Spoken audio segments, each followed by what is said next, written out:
23 de julio damos comienzo al programa 352 de Obligados a Volver, programa que se transmite todos los miércoles y sábados a las 18 horas por nuestra página en Facebook Obligados a Volver, programa radial. Obligados a Volver, un análisis de la realidad argentina y mundial, desde nuestra mirada que es nacional, popular, democrática, feminista, latinoamericanista, ambientalista y plurinacional. Obligados a volver porque, como dijo el general San Martín, cuando la patria está en peligro, todo está permitido excepto no defenderla. Recordando y reivindicando además nuestras consignas fundacionales: lealtad a Perón, Cristina Conducción. Dirección Norberto Raful y Consejo de Columnistas y Asesores. Locución, quien les habla, Irene Ring. En la operación técnica, Nicolás Rearte. A continuación, Norberto nos comentará, como suele hacerlo, el temario de nuestro programa de hoy. Buenas tardes, Norberto. Buenas tardes, Irene. Buenas tardes a todos, todas y todes, les oyentes de Obligados a Volver. Programa número 352, que corresponde al sábado 23 de julio. Como es habitual, lo organizamos en dos bloques. El primer bloque, dedicado a los temas de política internacional, se inicia con un informe de la BBC sobre los orígenes del conflicto entre Rusia y Ucrania. A continuación, la columna del Medio Oriente de Fernando Isas y su primer informe sobre Arabia Saudita. Seguidamente, cerrando el primer bloque, las noticias de la Patria Grande presentadas por Telesur. Hacemos un breve paréntesis para reclamar por dos situaciones que vulneran derechos humanos y también para informarles sobre todos nuestros medios de comunicación. Y luego pasamos al segundo bloque, también denominado segmento cultural, que se abre con la columna del rock nacional de Nair, hoy presentando a una banda de heavy metal. A continuación, la columna del panorama teatral de Marisa Barrera, que hoy nos trae teatro para niños. Finalmente, cerrando el bloque y el programa, la columna Comentando Libros de Mónica Nasif, homenajeando a Roberto Fontana Rosa. Dicho esto, ¿qué le parece si arrancamos con la primera columna?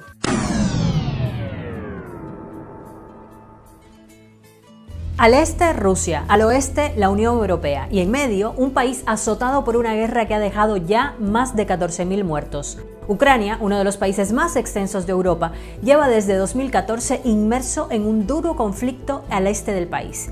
Y la llamada guerra del Donbass no solo afecta a Ucrania, sino que tiene ramificaciones geopolíticas más allá de sus fronteras. Pero ¿cuál es el origen de este conflicto? En este video te explicamos cómo empezó y por qué Ucrania está en el centro de la creciente tensión entre Rusia y el bloque occidental liderado por Estados Unidos. Antes de explicar cuáles son las causas del conflicto actual, hay que echar un poco la vista atrás para entender la particularidad de este país. Entre los siglos IX y XIII, la actual Ucrania formó parte de la llamada Rus de Kiev, una enorme y poderosa federación de tribus eslavas que se extendía desde el mar Báltico en el norte hasta el mar Negro en el sur. Desde entonces, su historia se ha caracterizado por la dominación de potencias extranjeras y ha pasado por manos polacas, otomanas, austriacas y sobre todo rusas. Y durante la primera mitad del siglo XX, el territorio ucraniano seguía repartido. La zona oriental de Ucrania, que antes de la revolución de 1917 formaba parte del Imperio Ruso, pasó a llamarse República Socialista Soviética de Ucrania, cuando se estableció la Unión Soviética en 1922. La zona occidental se encontraba entonces principalmente en manos polacas, pero fue con la repartición de territorios durante la Segunda Guerra Mundial que la zona bajo dominio polaco y otras regiones colindantes pasaron a formar parte de la República Socialista Soviética de Ucrania. Esta república no incluía en un principio la península de Crimea. Esta estratégica región, situada al norte del Mar Negro, había sido anexionada por el Imperio Ruso en el siglo XVIII y era una histórica reclamación ucraniana. Sorprendió, sin embargo, que en 1954 el entonces líder de la Unión Soviética, Nikita Khrushchev, hiciera caso a esta reclamación y decidiera que Crimea pasara de manos rusas a ucranianas. Todo eso sí, bajo el manto común soviético. Pero recordemos que en 1991 se produce el colapso de la Unión Soviética. Ucrania se consolida como país independiente y mantiene una buena sintonía inicial con Rusia, que había sido la república soviética más grande e influyente. Sin embargo, más tarde se fue produciendo un acercamiento hacia Occidente, hasta el punto de elaborarse en 2012 un acuerdo de asociación entre Ucrania y la Unión Europea. Algo que incomodó a Rusia, que ejerció presión al punto de que cuando ya estaba todo listo para la firma, en noviembre de 2013, el entonces presidente ucraniano Viktor Yanukovych suspendió el acuerdo. Esta repentina decisión provocó que cientos de miles de personas se agolparan en la Plaza de la Independencia de Kiev pidiendo que se retomara el diálogo con la Unión Europea. Comenzaba así el llamado Euromaidán. Una serie de protestas y disturbios de índole europeísta y nacionalista, aunque con apoyo también de sectores ultraderechistas que se extendieron por gran parte del país durante varios meses. Estas revueltas se saldaron con más de 100 muertos y continuaron hasta que el 22 de febrero de 2014 Yanukovych huyó de Ucrania. 5 días más tarde, esta crisis fue aprovechada por Rusia. Grupos armados prorrusos apoyados por Moscú tomaron las principales instituciones de la península de Crimea, izaron la bandera rusa y convocaron a un referéndum de independencia. En apenas unos días, Ucrania vio cómo Crimea pasaba a ser dirigida de facto por Rusia. Más tarde, el presidente ruso Vladimir Putin reconoció que muchos miembros de estos grupos armados pertenecían realmente al ejército ruso. Incluso, el ministro de Defensa ruso les galardonó con medallas por lograr lo que calificaron como el regreso de Crimea. Este movimiento marcó un punto crítico de las relaciones entre Rusia y Occidente. Provocó la expulsión de Rusia del G8, el grupo de países más industrializados del mundo, y la Unión Europea reaccionó a la anexión de Crimea decretando duras sanciones económicas contra Moscú que aún siguen vigentes. Hay que destacar que la península de Crimea tiene un atractivo especial para Rusia. En la localidad de Sebastopol, al sur de Crimea, se encuentra la principal base naval rusa en el Mar Negro. Desde la independencia de Ucrania, Moscú pagaba una tasa anual a Kiev por el uso de esta base, algo que ya no necesita hacer con su anexión. Además, tal y como contamos antes, esta región había formado parte del territorio ruso durante un periodo de tiempo, por lo que para Moscú y especialmente para Vladimir Putin, con esto recuperaban un territorio que les pertenecía. После тяжелого, длительного, изнурительного плавания Крым и Севастополь возвращаются в родную гавань. Un mes después, fuerzas prorrusas tomaron también varias localidades en la zona del este de Ucrania, tras lo cual se iniciaron enfrentamientos armados con el ejército ucraniano.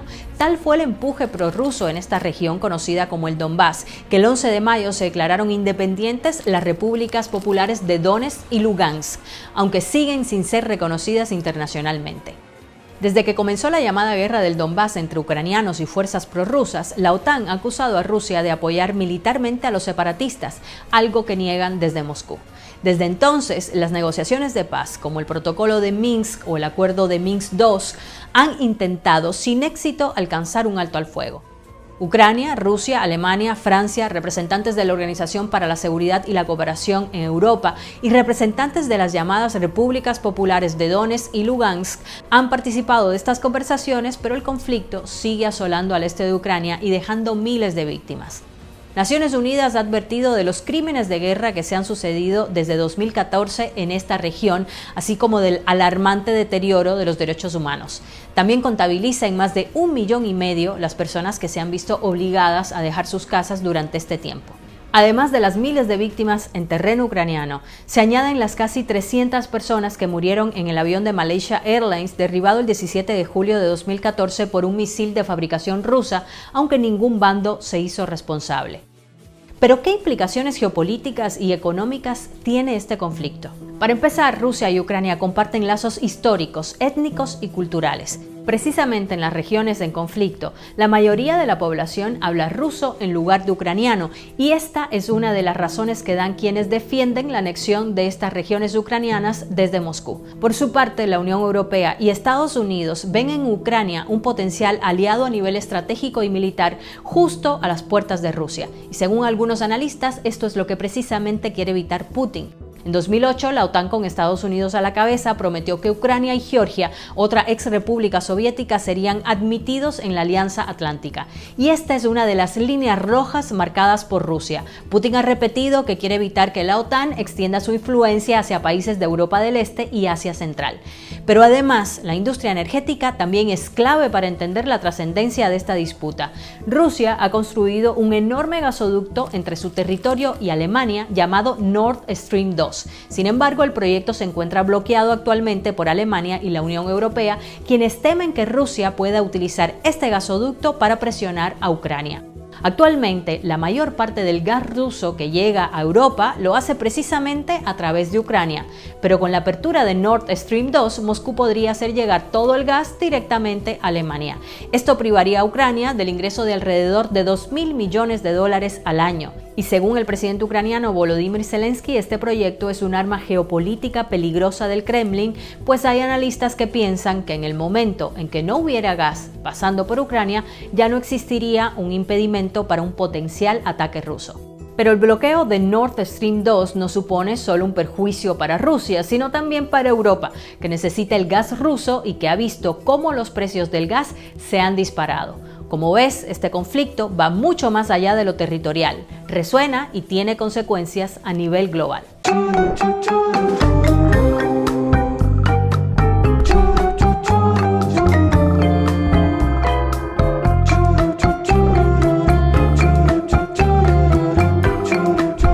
Amigos, buenas tardes. Mi nombre es Fernando Izas, soy del segmento de Política Internacional, Palestina y Medio Oriente. Hoy vamos a hacer nuestra primera entrega destinada al Reino de Arabia Saudita o Arabia Saudí. Oficialmente el nombre es Reino de Arabia Saudita. Es un país de Asia ubicado en la península arábiga, en el Oriente Próximo. Su nombre deriva, junto con otro país nada más en todo el planeta, de el apellido de un grupo familiar, los Ibn Saud. Es una monarquía absoluta como forma de gobierno. Limita al noroeste con Jordania, con Irak al noreste, con Kuwait, Emiratos Árabes Unidos, Qatar y el Golfo Pérsico por el este, con el Mar Rojo por el oeste y con Omán y Yemen por el sur. Además de estar conectado con Bahrein a través de la calzada del Rey Fahd, el país posee casi 2.150.000 kilómetros cuadrados de superficie y contaba con el último censo del que se tiene registro en el año 2012 con un poco más de 29 millones de habitantes. Es necesario hacer hincapié en la historia de este país, que es un actor importante en la geopolítica mundial y especialmente en la geopolítica de Oriente Medio. Es denominado también como la tierra de las mezquitas sagradas, en referencia a la gran mezquita en la ciudad de la Meca y la mezquita del profeta Muhammad en Medina, los dos lugares más sagrados del Islam, a los cuales les está estrictamente prohibido el acceso a los no musulmanes. La Casa de Saud dio lugar al primer estado saudí, el Emirato Diriyah, que más tarde se derrumbó en la guerra otomano-wahhabi entre 1811 y 1818, y el segundo estado saudí, el Emirato de Neyet, que duró entre el año 1824 al año 1891. La monarquía moderna fue fundada por Abdelaziz Ben Saud, quien realizó unas conquistas que iniciaron la unificación en el año 1902 con la toma de Riad, la actual capital del país. El Estado saudí moderno comenzó en 1932 y el gobierno ha sido una monarquía absoluta y una teocracia desde sus comienzos, basada en una aplicación extremista de los principios del Islam. Hoy en día representa una de las últimas 6 monarquías absolutas del mundo. Se ha llamado al movimiento religioso wahabismo dentro del sunismo el rasgo predominante de la cultura saudí. El reino en su política interior, sigue estrictamente los preceptos islámicos con una de las más rigurosas interpretaciones de la Sharia o ley islámica. Se descubrió petróleo en el año 1938, convirtiendo a Arabia Saudita en uno de los mayores productores y exportadores del mundo, con unas reservas probadas, solo superadas por la de la República de Venezuela. El reino es un país de ingresos altos, con un alto índice de desarrollo humano, y es el único país árabe que forma parte del grupo de los 20. Sin embargo, la economía de Arabia Saudita es la menos diversificada de las presentes en el Consejo de Cooperación para los Estados Árabes. Es necesario, además de esta referencia histórica que damos sobre el reino de Arabia Saudita, adentrarnos en una pequeña dosis en la economía, en la micro y macroeconomía de este país, como para entender la vital importancia que tiene dentro del Oriente Medio, pero también dentro del aparataje a nivel mundial de la economía que prima muchas veces en los organismos de crédito internacional, con una fuerte presencia de esta monarquía saudita. Debido a que es el mayor exportador de crudo del mundo, el mayor productor de los países de la OPEP y líder además de esta organización, la economía saudí trae alrededor del 45% de su producto bruto nominal de este campo, lo que la hace la 19ª potencia económica mundial. Gracias a la demanda de este producto en julio de 2012, la inflación estaba situada alrededor del 5%, aunque su máximo esplendor fue en agosto del 2010, cuando alcanzó el 6%. La balanza de pagos alcanzó en 2011 los 40.000 millones de riyales saudíes, la moneda oficial para la circulación nacional, es decir, aproximadamente unos 10.700 millones de dólares, lo que le convierte en el tercer país más potente en este ámbito.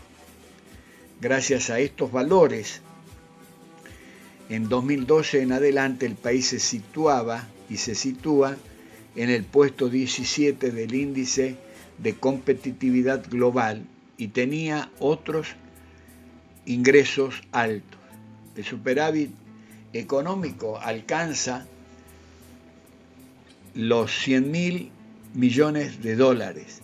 El Banco Central de Arabia Saudita mantiene un estricto control sobre el sistema bancario, está compuesto por 10 empresas nacionales y 3 bajo el control del Consejo de Cooperación del Golfo. La mayoría de ellos forman alianzas con otros bancos del extranjero con el fin de cooperar con la banca internacional.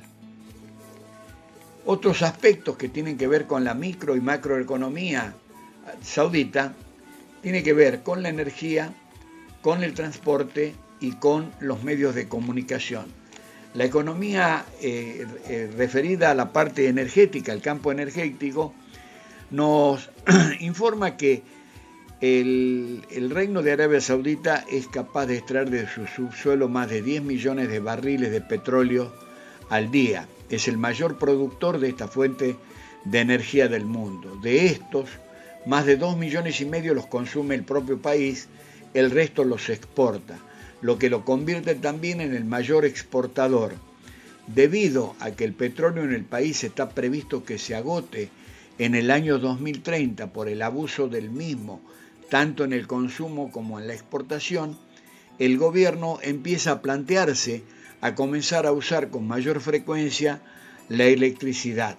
Por ello, desde el año 2009 ya empezó a producir alrededor de unos 195.000 millones de kilowatts, de los cuales consumía 175.000 millones, localizándose en el puesto 20 en los respectivos rankings. Otra fuente de energía abundante es el gas natural, de la que tiene una reserva de más de 83.000 millones de metros cúbicos, lo que le hace el 11º mayor poseedor y el 9º consumidor de ella.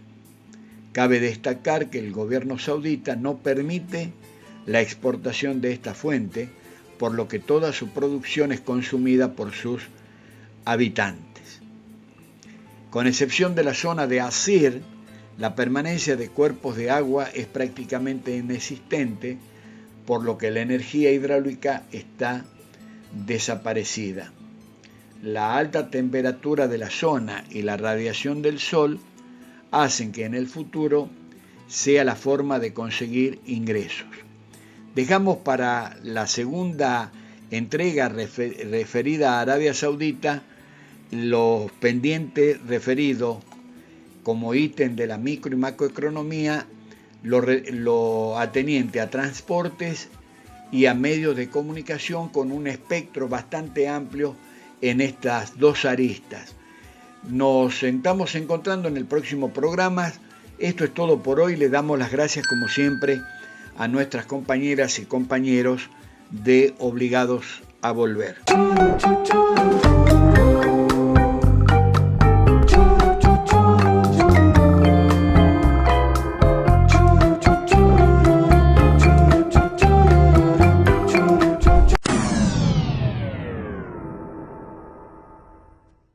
La Federación Brasileña de la Esperanza realizó este jueves su convención nacional en la que ha oficializado la candidatura del expresidente Luis Ignacio Lula da Silva de cara a las elecciones de octubre.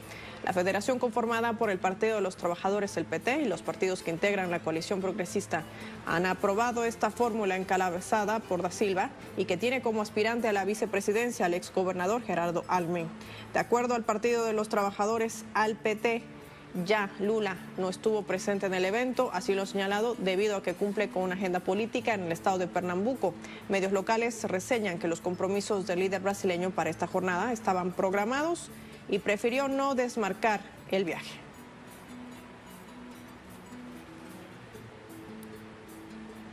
Y es que justamente cumpliendo con esa agenda política al interior del gigante suramericano, el expresidente Lula da Silva se reunió este jueves con representantes de la cultura de Pernambuco, la localidad de Recife. El encuentro tuvo lugar en el Teatro do Parque, en el barrio de Boa Vista. El evento en Recife ocurre un día después de cumplirse la agenda en el interior, donde ha visitado una réplica de la casa en la que nació. Personas vinculadas al ciclo cultural de Pernambuco participan además del mismo, según la programación prevista por el Partido de los Trabajadores. Lula da Silva se reunirá en horas de la tarde en un acto público con aliados políticos y simpatizantes. Esto será en el Salón Clásico de Olinda. Revisamos encuestas. El expresidente Lula da Silva lidera la preferencia de intención de votos en el Brasil de cara a las elecciones presidenciales de octubre.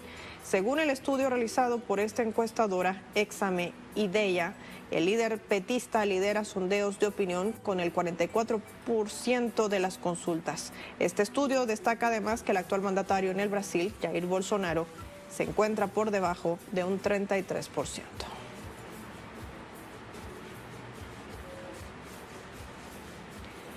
Y un importante periódico español ha denunciado que el partido de ultraderecha español financió con dinero del erario público un documental contra el expresidente de Brasil y actual candidato a la presidencia. Hablamos de Luis Ignacio Lula da Silva. Según esta publicación del medio El País, la Fundación Disenso, asociada al partido Vox, destinó una subvención del Ministerio de Cultura y Deporte a la financiación de un documental contra el Foro de Sao Paulo, una plataforma que, recordemos, agrupa partidos latinoamericanos de izquierda. Según la nota periodística, el film, de algo menos de media hora de duración, alterna imágenes históricas con entrevistas a dirigentes de Vox y a Eduardo Bolsonaro, hijo del actual presidente del Brasil y diputado por Sao Paulo, quien arremete contra el principal rival de su padre en las elecciones de octubre, el expresidente Luis Ignacio Lula da Silva.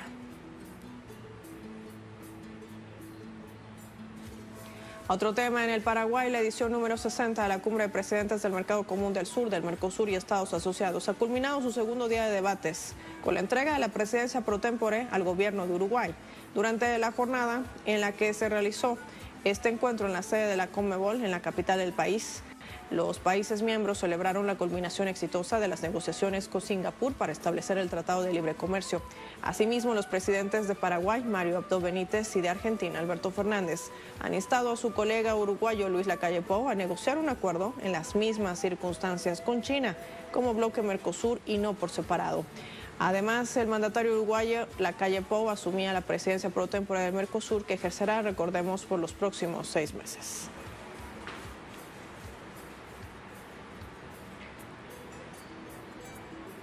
Y en el Perú, la Fiscalía ha anunciado la apertura de una nueva investigación contra el actual presidente Pedro Castillo por supuestos actos de corrupción. De acuerdo a la fiscal general Patricia Benavides, se trataría de la tercera investigación contra el jefe de Estado por presunto delito contra la Administración de Justicia y encubrimiento personal. Benavides toma la decisión luego de escuchar la declaración del exministro del Interior, Mariano González, en la víspera, quien habría alegado que el jefe de Estado estaba buscando obstaculizar la justicia. La fiscal general del Perú ya ha abierto de manera preventiva 2 investigaciones contra Castillo, una por ser miembro de una presunta mafia que operaba en el Ministerio de Transportes y Comunicaciones y la segunda por estar presuntamente involucrado en ascensos indebidos de altos mandos del ejército en esa nación andina.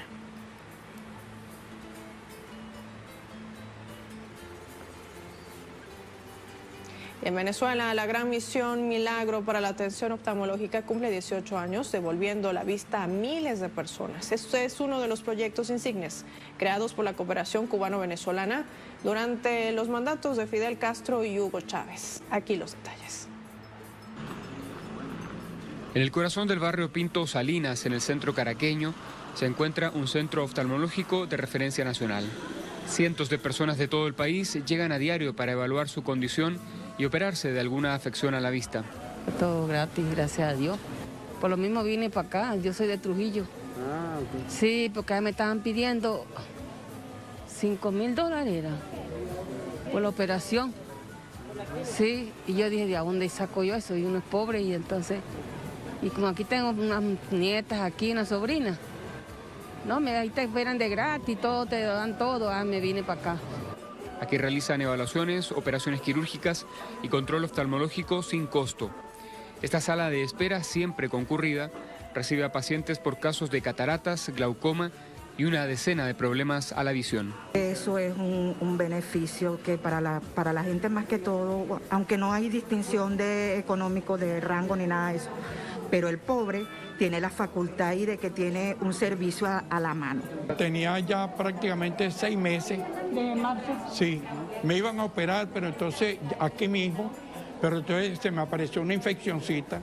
El doctor me dijo que no me podía intervenir por la siguiente razón, de que me iba a afectar más. Entonces me mandó un tratamiento a la casa de lavarme el ojo y ponerme un colirio que me mandó. Es la Misión Milagro, un proyecto de cooperación creado en 2004 por los comandantes Fidel Castro de Cuba y Hugo Chávez de Venezuela. Tras 18 años de funcionamiento ininterrumpido, en Venezuela cuentan con 19 centros y 23 salas quirúrgicas. De solo el hecho de recuperar de un paciente, sacarlo de la oscuridad en la que han estado durante tantos años y de una forma gratuita, es el mejor regalo que podemos brindarle al pueblo venezolano. A pesar del bloqueo contra el país, el programa sigue en pie, atendiendo a más de 6 millones de personas de todo el continente que han viajado a Cuba o Venezuela por alguna operación. Ha presentado la dificultad que el tema cirujano. El tema cirujano se nos ha hecho un poquito difícil porque independientemente que en los demás estados haya centros oftalmológicos y de una forma u otra estén activos, el cirujano no lo tiene. Pero eso no quiere decir que no se operan. Sí se operan en ese estado porque cirujanos de otros estados van a ser operativos ahí por un mes, por 15 días, un mes y medio. Como nuestros hermanos cubanos, bueno, aquí somos víctimas de un bloqueo criminal, bueno, que estamos haciendo de vicisitudes, fortalezas, pues es como todo, tenemos quizás algunas debilidades, pero más que todo es por el bloqueo. Siempre en batalla, dando lucha para poder fortalecer lo que es el sistema de salud aquí en nuestro país, en compañía de los compañeros cubanos. Aunque se llama Misión Milagro, son cientos de hombres y mujeres que ponen al servicio los recursos y la ciencia para mejorar la calidad de vida de las personas. Leonel Retamal y José Rondón, Telesur Caracas, Venezuela. No le alcanza para costosas operaciones.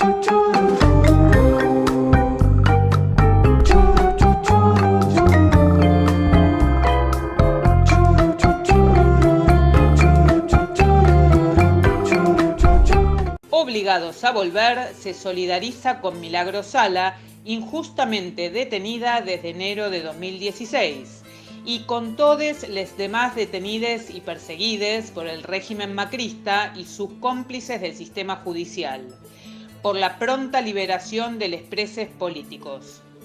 Buenos días, compañeras, compañeros. Queremos informarles que este 30 de julio, de no suceder lo que esperamos con ansia hace ya 20 meses, se cumplirán precisamente 20 meses de la desaparición forzada de Carmen Elizabeth Oviedo Villalma, Lichita, a quien nosotros llamamos hija, nuestra hija, la hija del pueblo. Esto sucedió en territorio paraguayo. Por eso creemos que, sin lugar a dudas, el responsable es el presidente Mario Abdo Benítez, que festejó como un éxito el operativo donde aparecieron muertas, fusiladas las primas de Lichita de 11 años, y ante sus cadáveres festejó eso como un éxito contra la guerrilla de manera mentirosa. Otro responsable material de este hecho es la Fuerza de Tarea Conjunta. Son responsables de la desaparición de Lichita, de la infanticidio de sus primas Lilian y María el 2 de septiembre de 2020, de la prisión de Laura Villalba, mamá de María, y tras una causa armada, y también son responsables todos los nombrados del encierro ilegal con la condena ya compurgada sobradamente de Carmen Villalba, la presa política más antigua de América Latina. Es responsable también el Poder Judicial paraguayo, que arma a su antojo las causas en un mamarracho jurídico, hace galimatías incomprensibles para que la compañera siga presa. Por eso este 26 vamos a relanzar una campaña por su libertad, una campaña internacional. Lichita fue vista por última vez el 30 de noviembre de 2020 por su tía Laura en las inmediaciones del Cerro Guazú, departamento de Mambay, mientras se resguardaba de operativos militares de la Fuerza de Tarea Conjunta, que iba en su cacería, que iba a su búsqueda. Repugna la conciencia universal que en pleno siglo XXI aún se practiquen hechos de desaparición forzada por parte de estados firmantes de convenios internacionales por los derechos humanos. Paraguay es uno de ellos. Denunciamos el retroceso abismal en políticas de preservación de la vida de niñas, niños y adolescentes. El Estado paraguayo cometió crímenes contra los infantes Lilian y María, fusilando y plantando en la escena pruebas truchas, como si se tratara de bajas terroristas en operativos de enfrentamiento con la guerrilla. A esto se lo conoce como falsos positivos. Ustedes habrán escuchado el término, sobre todo referido a Colombia o quizá a otros países de América Latina. Así que convocamos a la más amplia solidaridad con las organizaciones sociales, políticas y de derechos humanos para encontrar a Lichita, para reclamar por justicia. Nosotros no bajaremos los brazos, seguiremos hasta encontrarla con vida, con vida. Esto tiene que quedar claro. Cuando una compañera desaparece, nosotros no extendemos certificados de defunción. Nosotros luchamos hasta encontrarla con vida. Por eso, si quieren sumarse a esta propuesta, busquen en Facebook ¿Dónde está Lichita?, campaña internacional, y busquen por Coordinadora por la Libertad de Carmen Villalba. Cuando hablamos de Lichita, siempre me viene a la mente la valentía de esta nena en esos días que se quedó solita en el monte, en plena selva, donde no tenía lo que comer y entonces comió sapos y serpientes, buscó agua como podía y estaba herida en 2 lados y a los 14 años. Por lo tanto, si ella tuvo el valor para enfrentar su circunstancia, ahora nosotros tenemos el deber de enfrentar esta circunstancia hasta su búsqueda. Muchas gracias por la escucha, muchas gracias a la radio, muchas gracias a la audiencia. Antes de continuar con Obligados a Volver, les invitamos a conocer todos nuestros medios de comunicación. Nuestras páginas en Facebook, Obligados a Volver, programa radial, en la que además de transmitirse las emisiones de nuestros programas, se publican las noticias de política nacional. La Lealtad, Política y Cultura, en la que podrán ver las publicaciones de cultura, noticias de la patria grande y del panorama internacional en general. Y el grupo Obligados a Volver, dispuesto para el intercambio de información y debate entre nuestros oyentes. Además, tenemos el rotativo de Obligados a Volver, un servicio cotidiano de noticias, música y buen humor al que se accede adhiriendo a un grupo de WhatsApp. Les recordamos también que pueden suscribirse a nuestro canal de YouTube, Obligados a Volver, donde pueden consultar los programas ya emitidos y material audiovisual en varias listas de reproducción.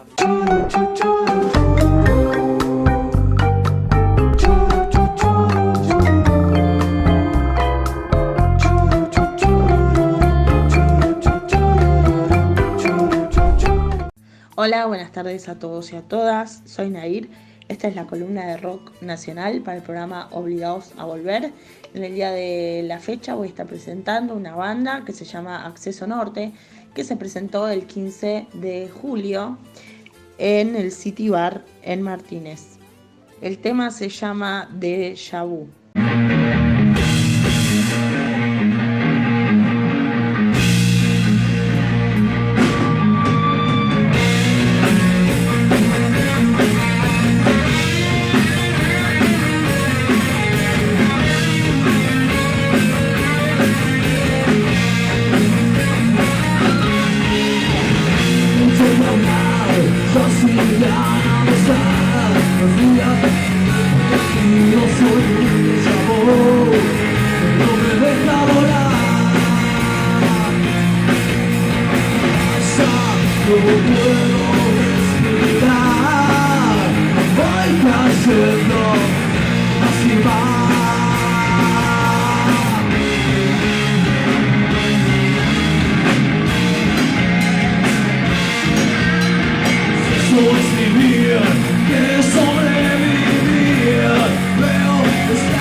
Bueno, muchas gracias, queridos oyentes, por estar del otro lado. Esta fue la columna de Rock Nacional para el programa Obligados a Volver, de la mano de Nair.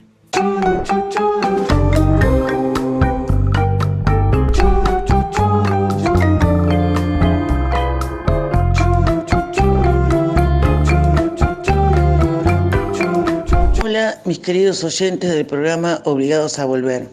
Aquí de nuevo quien les habla, Marisa Barrera, con la columna Panorama Teatral. En esta oportunidad amerita compartir el teatro para niños, ya que estamos en vacaciones de invierno o receso invernal, como ustedes quieran llamarle.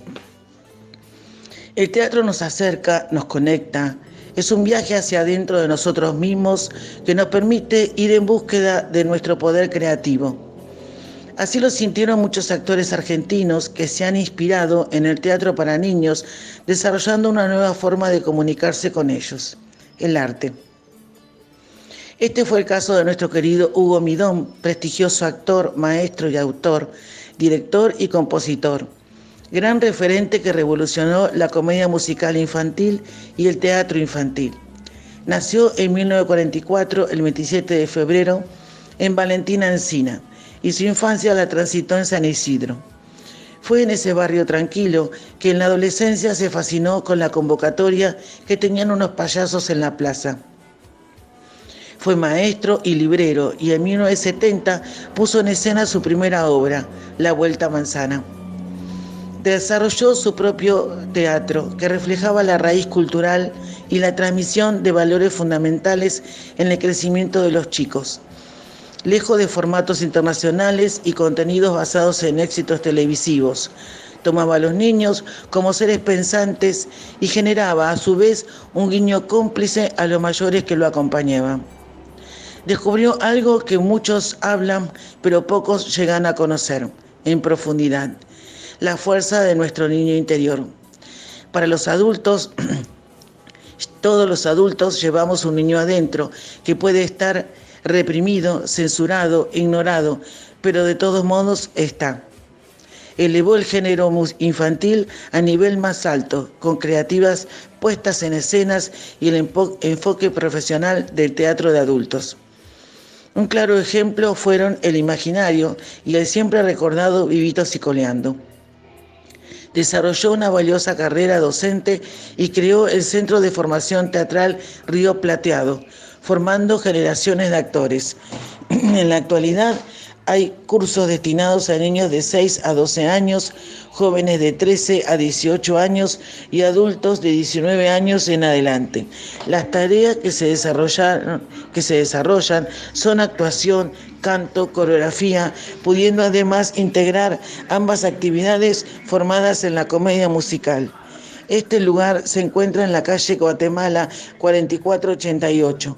Hugo Midón recibió el premio Conex de Platino en 1991 y en el 2001, con 3 Conex diplomas al mérito en 1981 y en 1984 y también en el 2011. Así como él, recordamos a Ariel Bufano, gran titiritero con El Gran Circo Criollo en el Teatro San Martín. También hago mención a Claudio Gallardú con su creación La Banda de la Risa para la deleite de los niños y de los adultos. Si hacemos memoria, todos en algún momento pudimos llevar a nuestros niños al teatro para poder recrear nuestros corazones con el teatro infantil. Aún recuerdo haber ido al teatro llevando a mi hijada a ver La Bella y la Bestia con Florencia Peña y Norma Pons. La obra hermosa, pero con poco público, porque a veces la gente busca la moda televisiva y no el arte. También recuerdo a Fernando Lupis en El Zorro, porque mi sobrino era fanático. Siempre tenemos algún niño en la familia a quien llevar a ver grandes espectáculos infantiles. Está, por ejemplo, el gran clásico de Disney, para maravilla de los peques, en su espectáculo de princesas en Holiday on Ice, en el Luna Park. Imperdible. Aún recuerdo los ojitos brillantes de mi sobrina al ver la magia hecha realidad en el escenario, con la excelente puesta musical como de vestuario, luces y colores. Y aunque no sea teatro, no puedo dejar de mencionar el circo. Cuando mi ahijado Emanuel era pequeño, lo llevé, pero era tan chiquito que se quedó dormido en mi falda. Por eso es recomendable pensar bien dónde llevarlos, estar atentos a sus edades, necesidades y bolsillos nuestros. Muchos de ustedes habrán llevado a los niños a la carpa de Carlitos Balá. ¡Qué gran recuerdo! En la actualidad hay circos. Está el famoso Rodas, el de Flavio Mendoza y algún otro circo no tan conocido en el barrio. Por ejemplo, acá en el playón Jumbo Factory de San Martín. Como verán, mis queridos, hay para todos los gustos. El teatro infantil es un intenso recorrido vertiginoso plagado de hallazgos mágicos y desencuentros que nos hacen aprender.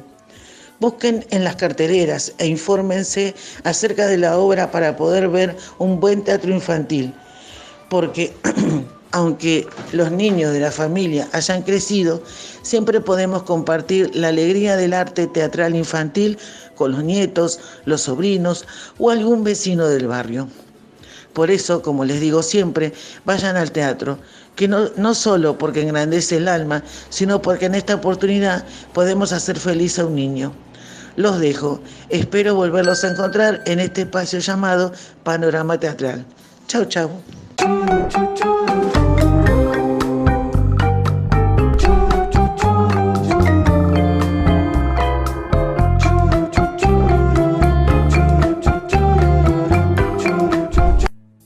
Buenas tardes, ¿cómo están? Otro encuentro. Y hoy para conmemorar al gran Roberto Fontana Rosa, ya que el 19 de julio de este año se cumplieron 15 años de su fallecimiento. El gran escritor rosarino, nacido en 1944, vivió toda su vida en Rosario y su pasión, el fútbol, la trasladó a varias de sus obras.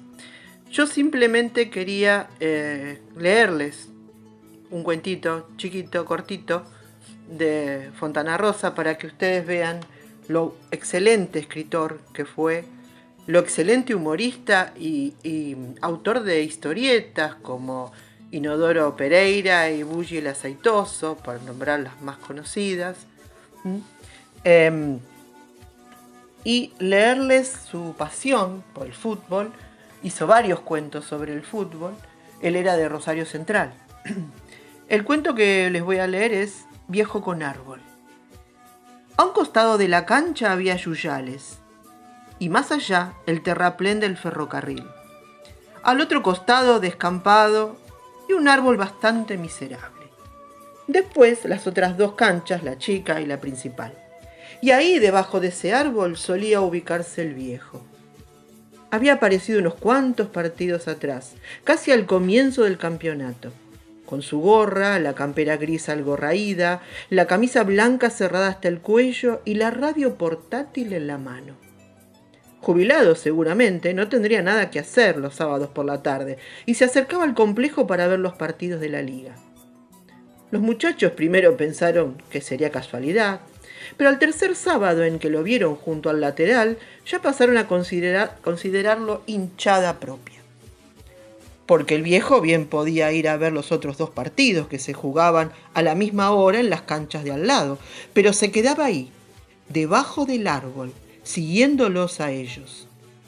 Era el único hincha legítimo que tenían, al margen de algunos pibes chiquitos, el hijo de Norberto, los 2 de Gaona, el sobrino del Mosca, que desembarcaban en el predio con las mayores y corrían a meterse entre los cañaverales apenas bajaban de los autos. «Ojo con la vía», alertaba siempre Jorge mientras se cambiaban. «No pasan trenes casi», tranquilizaba Norberto. Y era verdad, o pasaba uno cada muerte de obispo, lentamente y metiendo ruido. ¿No vino la hinchada?, ya preguntaban todos al llegar nomás, buscando al viejo. ¿No vino la barra brava? Y se reían. Pero el viejo no faltaba desde hacía varios sábados, firme debajo del árbol, casi elegante, con un cierto refinamiento en su postura erguida, la mano derecha en alto sosteniendo la radio minúscula como quien sostiene un ramo de flores. Nadie lo conocía, no era amigo de ninguno de los muchachos. La vieja no lo debe soportar en la casa y lo manda para acá, bromeó alguno. Por ahí es amigo del referí, dijo otro. Pero sabían que el viejo hinchaba para ellos de alguna manera, moderadamente, porque lo habían visto aplaudir un par de partidos atrás, cuando le ganaron a Olimpia Seniors. Y ahí, debajo del árbol, fue a tirarse el soda, cuando decidió dejarle su lugar a Eduardo, que estaba de suplente, al sentir que no daba más por el calor. Era verano y ese horario para jugar era una locura. Casi las 3 de la tarde y el viejo ahí, fiel, a unos metros mirando el partido. Cuando Eduardo entró a la cancha, casi a desgano, aprovechando para desperezarse, cuando levantó el brazo pidiéndole permiso al referí, el soda se derrumbó a la sombra del arbolito y quedó bastante cerca, como nunca lo había estado. El viejo no había cruzado jamás una palabra con nadie del equipo. El soda pudo apreciar entonces que tendría unos 70 años. Era flaquito, bastante alto, pulcro y con sombra de barba. Escuchaba la radio con un auricular y en la otra mano sostenía un cigarrillo con plácida distinción. ¿Está escuchando a Central Córdoba, maestro?, medio le gritó el soda cuando recuperó el aliento, pero siempre recostado en el piso. El viejo giró para mirarlo, negó con la cabeza y se quitó el auricular de la oreja. No, sonrió. Y pareció que la cosa quedaba ahí. El viejo volvió a mirar el partido, que estaba áspero y empatado. Música, dijo después, mirándolo de nuevo. ¿Algún tanguito?, probó el soda. Un concierto. Hay un buen programa de música clásica a esta hora. El soda frunció el entrecejo. Ya tenía una buena anécdota para contarle a los muchachos y la cosa venía lo suficientemente interesante como para continuarla. Se levantó resoplando, se bajó las medias y caminó despacio hasta pararse al lado del viejo. «Pero le gusta el fútbol», le dijo, «por lo que veo». El viejo aprobó enérgicamente con la cabeza, sin dejar de mirar el curso de la pelota, que iba y venía por el aire, rabiosa. «Lo he jugado, y además está muy emparentado con el arte», dictaminó después, «muy emparentado». El soda lo miró, curioso, sabía que seguiría hablando y esperó. «Mire usted, nuestro arquero». Efectivamente, el viejo señaló a De León, que estudiaba el partido desde su arco, las manos en la cintura, todo un costado de la camiseta cubierto de tierra, la continuidad de la nariz con la frente, la expansión pectoral, la curvatura de los muslos, la tensión en los dorsales, Se quedó un momento en silencio como para que el Soda apreciara todo aquello que él le mostraba. Bueno, eso es la escultura. El Soda le adelantó la mandíbula y osciló levemente la cabeza, aprobando dubitativo. Vea usted. El viejo señaló ahora hacia el arco contrario, al que estaba por llegar un córner. El relumbrón intenso de las camisetas nuestras, amarillo, cadmio y una veladura naranja por el sudor. El contraste con el azul de Prusia de las camisetas rivales. El casi violeta cardenalicio que asume también ese azul por la transpiración. Los vivos blancos como trazos alocados. Las manchas ágiles, ocres, pardas y sepias y siena de los muslos. Vivaces, dignas de un bacon. Entrecierre los ojos y aprécielo así. Bueno, eso es la pintura. Aún estaba el Soda con los ojos entrecerrados cuando al viejo arreció. Observe usted esa carrera intensa entre el delantero de ellos y el cuarto nuestro. El salto al unísono, el giro en el aire, la voltereta elástica, el braceo amplio en busca del equilibrio. Bueno, eso es la danza. El Soda procuraba estimular sus sentidos, pero solo veía que los rivales se venían con todo, porfiados, y que la pelota no se alejaba del área defendida por De León. Y escuche usted, acicateó el viejo, curvando con una mano el pabellón de la misma oreja donde había tenido el auricular de la radio, entusiasmado tal vez al encontrar por fin un interlocutor válido. La percusión grave de la pelota cuando bota contra el piso, el chasquido de la suela de los botines sobre el césped, el fuelle que quedó de la respiración agitada, el coro desparejo de los gritos, las órdenes, los alertas, los insultos de los muchachos y el pitazo agudo del referí. Bueno, eso es la música. El Soda aprobó con la cabeza. Los muchachos no iban a creerle cuando él les contara aquella charla insólita con el viejo. Luego del partido, si es que les quedaba algo de ánimo, porque la derrota se cernía sobre ellos como un ave oscura e implacable. Y vea usted a ese delantero, señaló ahora el viejo casi metiéndose en la cancha, algo más alterado. Ese delantero de ellos que se revuelca por el suelo como si lo hubiese picado una tarántula, mesándose exageradamente los cabellos, distorsionando el rostro, bramando falsamente de dolor, reclamando histriónicamente justicia. Bueno, eso es el teatro. El Soda se tomó la cabeza. ¿Qué cobró?, balbuceó indignado. ¿Cobró penal? Abrió los ojos del viejo incrédulo, dio un paso al frente, metiéndose apenas en la cancha. ¿Qué cobrás?, gritó después desaforado. ¿Qué cobrás, referí? Y la El Soda lo miró atónito. Ante el grito del viejo parecía haberse olvidado repentinamente del penal injusto, de la derrota inminente y del mismo calor. El viejo estaba lívido mirando al área, pero enseguida se volvió hacia el Soda tratando de recomponerse. Algo confuso, incómodo. ¿Y eso?, se atrevió a preguntarle el Soda señalándolo.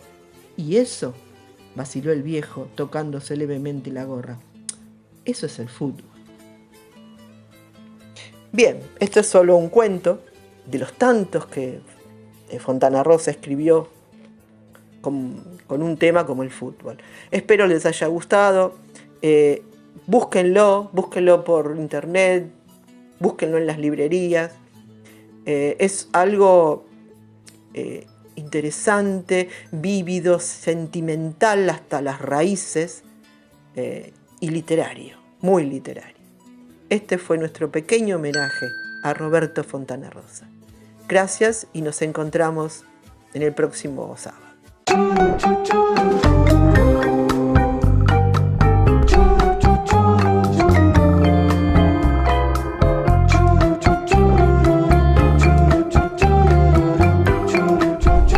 Se nos está terminando el programa. Agradecemos a nuestro operador Nicolás Rearte por su trabajo que nos permite salir al aire. A todos les oyentes por su atención, especialmente a los que ponen me gusta en nuestras páginas de Facebook. Antes de despedirnos, Les recordamos que nuestro programa de radio Obligados a Volver se transmite todos los miércoles y sábado, siempre a las 18 horas, y tenemos una nueva propuesta, la entrevista, un buceo sobre los orígenes y actividades actuales de personalidades destacadas, los lunes a las 21 horas. También les informamos que desde mediados del año pasado nos hemos incorporado a la red de programas de radio Vamos a Andar, sumando a muchos de sus integrantes a nuestra lista de columnistas invitados. Este fue otro programa de Obligados a Volver, emitido desde nuestra página en Facebook Obligados a Volver, programa radial. Volvimos, pero estamos obligados a seguir militando, porque la patria sigue estando en peligro, ya que la derecha reaccionaria conspira para derrocar a nuestro gobierno, que con sus aciertos y errores trata denodadamente de resolver las dificultades provocadas por las dos pandemias. Por eso, continuaremos con nuestra tarea, siguiendo el legado del libertador San Martín. Cuando la patria está en peligro, todo está permitido, excepto no defenderla. Recordando y reivindicando nuestras consignas fundacionales. Lealtad a Perón, Cristina Conducción.